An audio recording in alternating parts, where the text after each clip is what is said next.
Instacart just launched a new app called Fizz, and they're already being sued by another company named Fizz for trademark infringement. I don't know how that's going to play out because it's just in the news today, but this is an app that allows people to buy alcohol, and what I do know something about is what it's like to be an Instacart driver in a state that allows alcohol purchases through Instacart.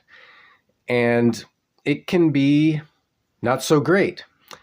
You can have people who try to present you with the wrong ID so that they can get away with purchasing alcohol when they shouldn't. You can get people who decide they're not going to be home, and you're certainly not allowed to just leave the alcohol there. In cases like that, you have to run the alcohol back to the store, and while Instacart will give you a small pay bump for doing that, you do miss out on the pay you would have received for doing the full job.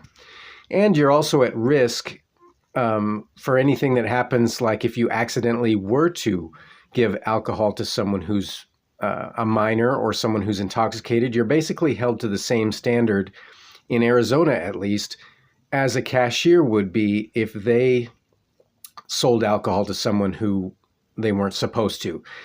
Now, does Instacart pay you any extra for carrying alcohol and delivering it to people? No, they don't pay you any extra for taking this risk, certainly not in the state where I worked.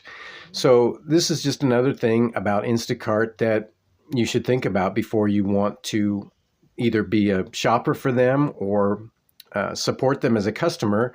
It's just another aspect in which they do not take care of their contractors well, in my experience.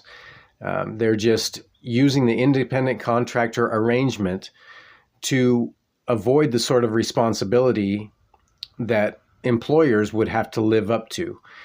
And it's just not a good company, in my experience. They do not treat people well, and I encourage you to buy your own groceries.